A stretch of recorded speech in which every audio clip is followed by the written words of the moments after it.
সাল্লাল্লাহু আলাইহি ওয়াসাল্লামের উম্মতগণ, আল্লাহ পাক রব্বুল আলামিন আপনাকে আমাকে ফিতনা ফাসাদের জমানায় যখন তাম দুনিয়া থেকে ইসলাম মুসলমানকে মিটিয়ে দেওয়ার ষড়যন্ত্র চলতেছে, তাম দুনিয়ার মধ্যে ইসলাম মুসলমান থাকবে কি থাকবে না প্রশ্নের সৃষ্টি হয়েছে।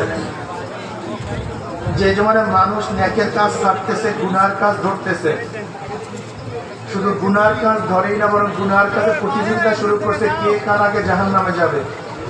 সবাই বলি নাউযুবিল্লাহ। যে জমানায় মানুষ নেকের কাজে আশ্চর্য হয়, গুনার কাজে স্বাভাবিক থাকে, যে জমানায় মুসলমান ইসলামকে পছন্দ করে না বরং নামধারী মুসলমান ইসলামের সবচেয়ে বড় দুশমন হয়ে গেছে, সেই মুহূর্তে আল্লাহ পাক রব্বুল আলামিন আপনাকে আমাকে কোরআন ও হাদিসের মাজলিস, আলেম ওলামা মুমিন মুত্তাকিন জাকিরিন শাকিরিনদের গুরুত্বপূর্ণ এক দামি মাজলিসে আসার বসার বলা শোনার তৌফিক আল্লাহ পাক দান করছেন। শুকরিয়া দেন সবাই বলে আলহামদুলিল্লাহ। গতকালকেও যেরকম বৃষ্টি ছিল, আমরা অনেকেই ভাবতে পারি নাই মাঠের মধ্যে বা রাস্তায় আমরা মাহফিল করতে পারবো। আল্লাহ পাকের অশেষ মেহেরবানি, তিনি আজকে পরিবেশকে শুষ্ক রেখে আমাদের সুন্দর এক মাহফিল করার তৌফিক দান করছেন। এটা শুকরিয়া কার আদায় করবো? বলি সবাই আলহামদুলিল্লাহ। ইসলামের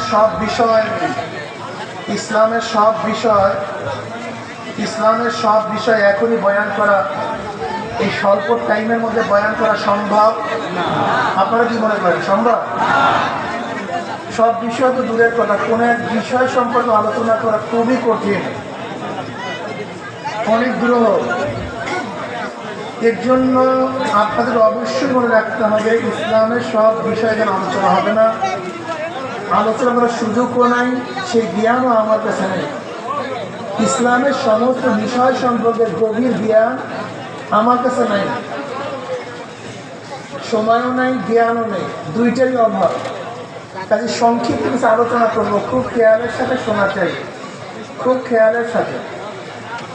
যদি কথাগুলি শরিয়াত সম্মত হয় মানা চাই, আর শরিয়াতের উল্টা পাল্টা খেলাফ হলে প্রত্যাখ্যান করা চাই, নাকি ভাই? লা তাআতা লিমাখলুকিন ফি মাসিয়াতিল খালিক। গুনার উপরে মুমিন কারোর কথা মানতে পারে না, গুনার উপরে মুমিন কারোর কথা মানতে পারেন। এটা আগে ধারণা করেন, বিশ্বাস করেন, বদ্ধমূল হন যে গুনার উপরে মুমিন কারোর কথা মানতে পারে না, যদিও সেই গুনার আদেশ মা করুক না কেন। যেরকম মা বলছে এখন তো নামাজ পড়া লাগবে না, আপনি কি মায়ের আদেশ মানতে বাধ্য? কেন? আদেশটা গুনাহ, নামাজ না পড়া এটা অনেক বড় গুনাহ। আমার মা নামাজ না পড়ার কথা বলছেন, যদিও আমার মা, কিন্তু এখানে নামাজ না পড়ার এই হুকুম মানা, তার হুকুম মানতে হবে।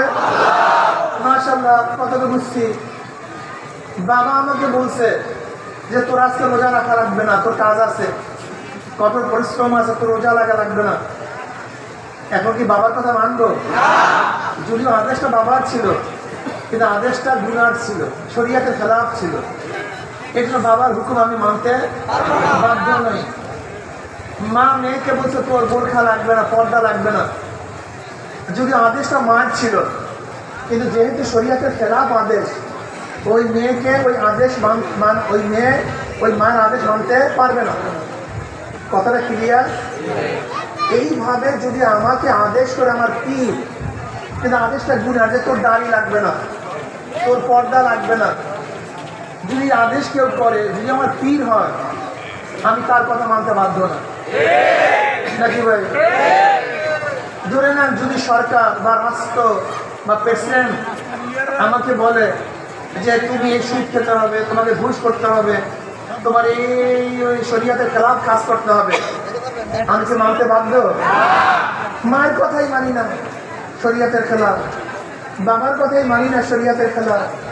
উস্তাদের কথা মানি না, শরিয়াতের খেলাফ, উল্টা। তাহলে আমি কার কথা মানবো? কার কথা মানতে বাধ্য নই। এইটা পড়তে মাথার মধ্যে নেন। লা তাআতা লিমাখলুকিন ফি মাসিয়াতিল খালিক। খালেকের আল্লাহর আদেশ নিষেধের বাহিরে আমি কারো আদেশ এবং নিষেধ মানতে পারি না। এ ব্যাপারে আমরা সবাই একমত দ্বিমত নয়, এটা একমত হয়। যদি এখানে একমত হন তাহলে বয়ান শেষ, আর বয়ানের প্রয়োজন হয় না। আমাদের মূল সমস্যা এখানে, আমাদের মূল সমস্যা এখানে অমুকে বলছে, তমুকে বলছে, অমুকে বলছে, তমুকে বলছে, মানে অমুকে বললে তোমার কি আসে যায়? তুমি মানতেছো কেন? তুমি দেখো অমুকের কথাটা কোরআন হাদিস অনুযায়ী কিনা, শরিয়া সম্মত কিনা।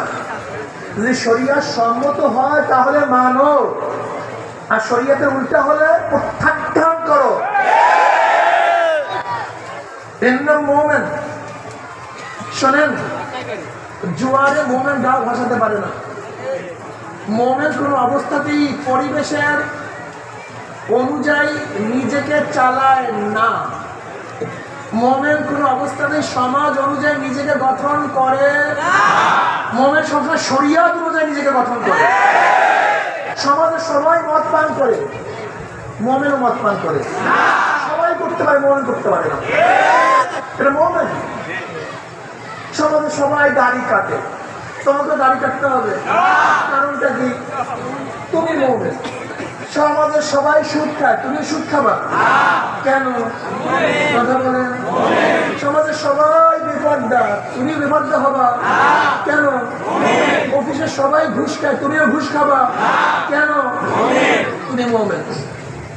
এটা সমাজ অনুযায়ী মোমেন চলে না, শরিয়াত অনুযায়ী মোমেন চলে। কি অনুযায়ী? সমাজ অনুযায়ী, দেশ অনুযায়ী মোমেন চলে না, ইসলাম অনুযায়ী মোমেন চলে। ইসলাম অনুযায়ী, দেশ অনুযায়ী নয়। দেখেন, আমার মূল পরিচয় কি? আমি একজন মুসলমান। আমার মূল পরিচয় ومن أحسن قولا ممن دعا إلى الله وعمل صالحا وقال إنني من المسلمين। আমি একজন মুসলমান। সবাই কিন্তু বলেন না আমি একজন মুসলমান। এই যে ফার্স্ট পরিচয়, এইটা কি পরিচয়? প্রথম, একেবারে প্রথম পরিচয়, আমি একজন মুসলমান। আমার এই ইসলামের পরিচয়ের সাথে আমার দলের পরিচয়, সংঘর্ষ হয়, বাবার সাথে সংঘর্ষ হয়, মার সাথে সংঘর্ষ হয়, নেতার সাথে সংঘর্ষ হয়, দলের সাথে, অমুকের সাথে, তমুকের সাথে, দেশের সাথে, সব বাঁধ হয়ে যাবে। ইসলাম ঠিক থাকবে। ধরে নেন, ধরে নেন ইসলাম বলছে তোমাকে ডাইনে যাওয়ার জন্য, আমার মা বলছে আমাকে বামে যাওয়ার জন্য। আপনি কোথায় যাবেন? সংঘর্ষ লাগছে কার সাথে? কার সাথে? ইসলামের সাথে। আর ইসলাম বলছে, মা বলছে, তখন লাগছে কি লাগে না? এখন আপনি কাটতে মানবেন। বাবা বলছে বামে যাইতে, ইসলাম বলছে ডাইনে যাইতে। এখন আপনি ডানে যাবেন না বামে যাবেন? টক্করটা কার লাগে লাগছে? মাশাআল্লাহ। আমার দল বলছে বামে যাইতে, ইসলাম বলছে ডাইনে যাইতে। দলের কথা মানবেন না ইসলামের কথা মানবেন? আমার নেতা বলছে বামে যাইতে, ইসলাম বলছে ডাইনে যাইতে। আপনি কোথায় যাবেন? যখনই যেখানে টক্কর লাগবে, আমার দেশ বলছে বামে যেতে, ইসলাম বলছে ডাইনে যেতে, দেশের কথা মানা যাবে না। আমি চৌধুরী, আমি সৈয়দ, আমি তালুকদার, আমি ধনী, আমি শিক্ষিত, আমি ডক্টর, আমি ইঞ্জিনিয়ার, আমি বড় বড় ধনী, বিশাল মালিক, টাকার পাহাড়, আমার দল ক্ষমতায়, আমি অমুকের ব্যক্তি, অমুক দেশি, সব পরিচয় পরে আগে পরিচয় আমি একজন কি?